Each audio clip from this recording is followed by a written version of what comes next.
हमको एतराज़ आपकी एक बात पे है कि आपने उर्दू एकेडमी उसे कहा। मैं उसे फितीन सलासा का मजमुआ कहता हूँ। एक्चुअल में उर्दू से इनका कोई लेना देना है नहीं। उर्दू के नाम पे ये लोग अय्याशी का एक कारखाना खोल के रखे हैं।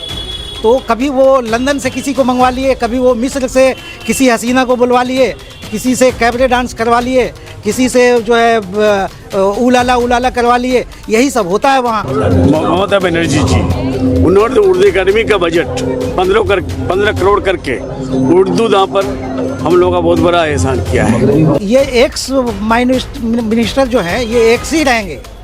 इनको एक दिन डबल एक्स होना पड़ेगा, थोड़ा दिन के बाद ट्रिपल एक्स भी हो जाएंगे ये, अगर ये उर्दू के फेवर में कुछ बोल देंगे तो। इनकी औकात नहीं है। हम अपनी ज़ुबान से, जैसे उर्दू से जुड़े हुए जो हमारे बच्चे हैं जो उर्दू मीडियम से तालीम हासिल कर सक रहे हैं, तो वो सरकारी नौकरी देने के अहल हैं, माने उनको मौका दिया जाए। WBCS के अंदर में क्या किया उन्होंने? उर्दू को दिया है, हक दिया उर्दू का जो हक था उसको छीन लिया। और जिस तरह मार्टिन लूथर ने जो तहरीक शुरू किया था, कामयाब देखिए कब होता है, इसी तरह प्रोफेसर हैदर हसन काज़मी ने जिस तहरीक को शुरू किया था वो तहरीक कोई तहरीक कभी मरती नहीं है। उस तहरीक को समा अफरोज ने फिर एक जो है नई जिंदगी बख्शी है। एक अखबार मशरिक नाम लेकर मैं बोलता हूँ, ये उसी उर्दू तहरीक की पैदावार है। ये जन्म लिया है उसी तहरीक से। ये तहरीक हमको याद है, प्रोफेसर काज़मी के ऑफिस में वसीम उल हक साहब जाके वहाँ पे उनकी जूतियाँ सीधी करते थे। वो उर्दू का तमगा मिला, और तमगा मिलने के बाद ये उर्दू के दीवानों के अखबार हो गए। अखबार मशरिक उसी वक्त में लोगों के ज़ुबान पे आया, हाथों में आया, लोग पढ़ने लगे अखबार मशरिक को। नहीं तो अखबार मशरिक को जानता कौन था? हसन मिफ्ताही स्कूल घूमते थे कि आइए आप लोग लिखिए बच्चों को, हम उस बच्चे में शामिल हैं। कहाँ मिला है भाई? उसका नफाज कहाँ हुआ? देखें आपने देखा है नफाज होते हुए? वो सिर्फ कानून पास हुआ है। वो कैसे तहरीक में शामिल हो सकते हैं? वो तो उनका तो पेट भरा हुआ है, तो वो लोग क्यों आएंगे? वो लंदन वाले हैं, वो टाई कोट पहन करके अपना इधर उधर करते रहते हैं। हम आपको लंदन वाले की कहानी सुनाते हैं। लंदन वाला जो है वो आज तक एक मजमून नहीं लिखा सका। ये हमने इसलिए लिखा था कि एक तो हमको एतराज़ आपकी एक बात पे है कि आपने उर्दू एकेडमी उसे कहा। मैं उसे फितीन सलासा का मजमुआ कहता हूँ। तो ये जो फितीन सलासा हैं, ये आजकल मतलब उर्दू नाम नेहाद उर्दू के खादिम बन के घूम रहा है। जैसे कोई एक कहीं पे आपने गांव में देखा होगा कि कोई जानवर मर जाता है, उसको जो है ना दफन उफन करके कोई एक बाबा वहाँ पे बैठ जाता है, बोलते हैं फलाना शाह बाबा है।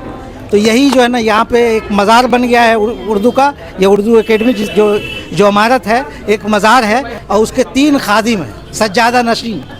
3 सज्जादा नशीं वो फितीन सलासा के नाम से मशहूर और मकबूल है शहर के अंदर में, सब जानते हैं उनको। तो ये लोग जो है ना उर्दू, एक्चुअल में उर्दू से इनका कोई लेना देना है नहीं। उर्दू के नाम पे ये लोग अय्याशी का एक कारखाना खोल के रखे हैं।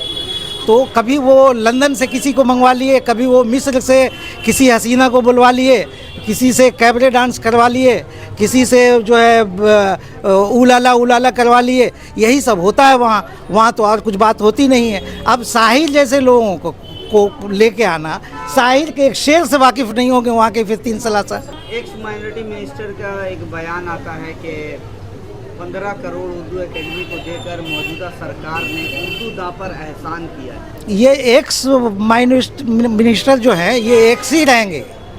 इनको एक दिन डबल एक्स होना पड़ेगा, थोड़ा दिन के बाद ट्रिपल एक्स भी हो जाएंगे ये, अगर ये उर्दू के फेवर में कुछ बोल देंगे तो। इनकी औकात नहीं है।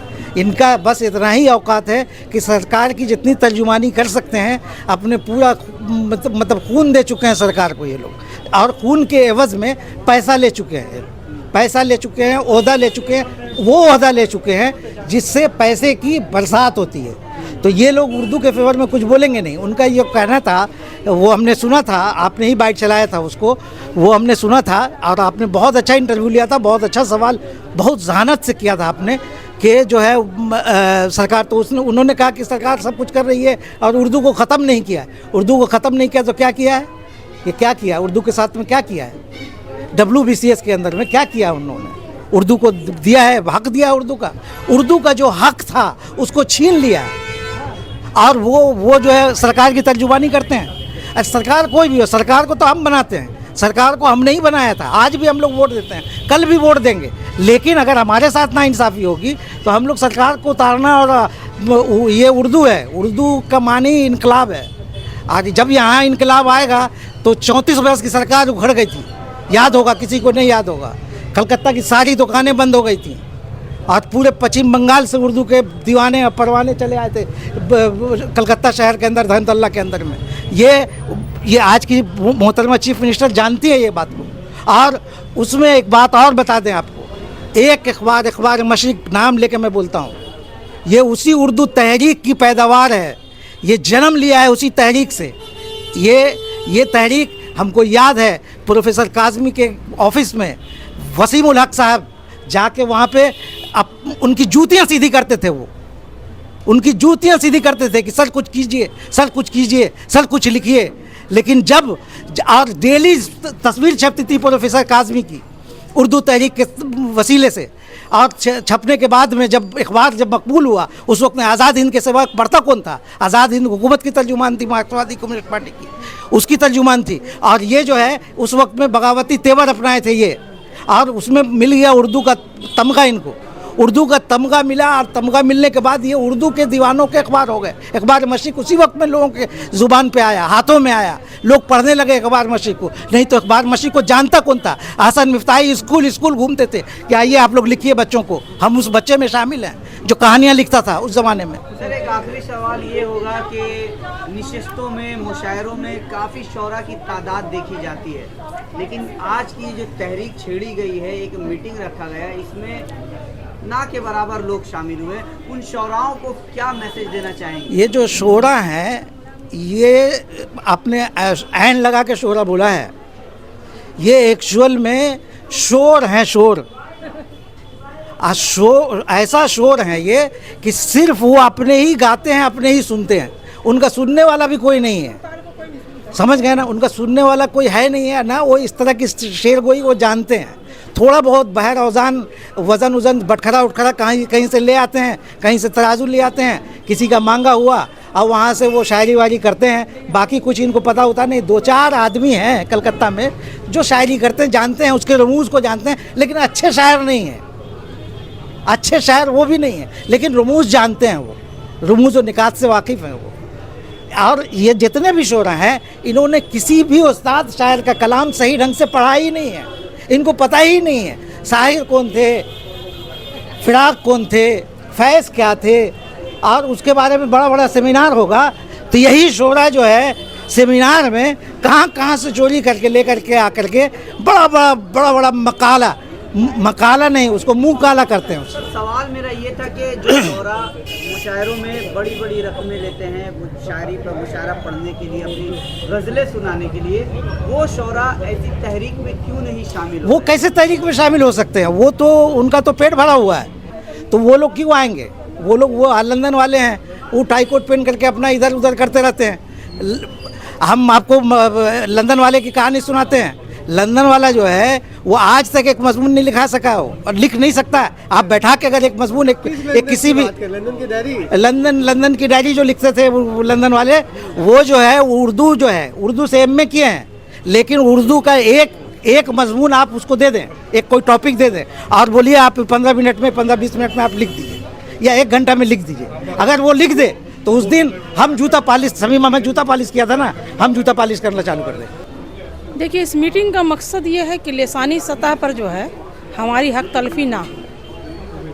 हम अपनी ज़ुबान से, जैसे उर्दू से जुड़े हुए जो हमारे बच्चे हैं जो उर्दू मीडियम से तालीम हासिल कर सक रहे हैं, तो वो सरकारी नौकरी देने के अहल हैं, तो उनको दिया जाए, माने उनको मौका दिया जाए कि वो दे सके अपनी ज़ुबान को। जैसे वो पहले करते थे, एक सब्जेक्ट उर्दू ले लेते थे और उर्दू रहता था, उसको ये नहीं किया जाए कि अब उर्दू हटा दिया जाएगा, बंगला थोप दिया जाएगा, तो वो नए सिरे से बंगाली कैसे पढ़ेंगे? तो ये क्या जानबूझकर किया गया कि अब हमारे भी बच्चे ऑफिसर नहीं बन पाएंगे, डीएसपी? अभी देखिए, कोई भी कुछ भी किया जाता है तो सोच समझ के ही ना किया जाता है, बिना सोचे समझे तो किया नहीं जाता है। जाहिर सी बात है, सोची समझ के किया गया है। यत नवाज हुकूमत की ये भी एक तरह से मोहब्बत है, मोहब्बत करने का एक अलग ढंग है। कहाँ मिला है भाई? उसका नफाज कहाँ हुआ? देखें आपने देखा है नफाज होते हुए? वो सिर्फ कानून पास हुआ है तो जो उर्दू कागजी सतह पर, कागजी तौर पर। हुकूमत के करीब है हमारे लीडर, वो तो बात दावा करते हैं। मेहरबानी करके उन लोगों का नाम मत लीजिए, उन लोगों से माफ़ी चाहते हैं। और जिस तरह मार्टिन लूथर ने जो तहरीक शुरू किया था, कामयाब देखिए कब होता है, इसी तरह प्रोफेसर हैदर हसन काज़मी ने जिस तहरीक को शुरू किया था, वो तहरीक कभी मरती नहीं है। उस तहरीक को समा अफरोज ने फिर एक जो है नई जिंदगी बख्शी है। और इंशाअल्लाह रहमान मुश्ताक भाई और आप जितने जर्नलिस्ट इस वक्त हमारे यहाँ मौजूद हैं, मुझे जहाँ तक मन लग रहा है कि आप लोगों की भी जुबान उर्दू है, तो आप सिर्फ एक जो है जर्नलिस्ट या सिर्फ साहब हिंदी है, लेकिन आप उर्दू बोल रहे हैं बैठ कर। लेकिन मैं जहाँ तक ये कर रहा हूँ कि जहाँ तक जुल्म की बात हो, जहाँ तक इंसाफ की बात हो, आप भी इस तहरीक में शामिल होना पसंद करेंगे।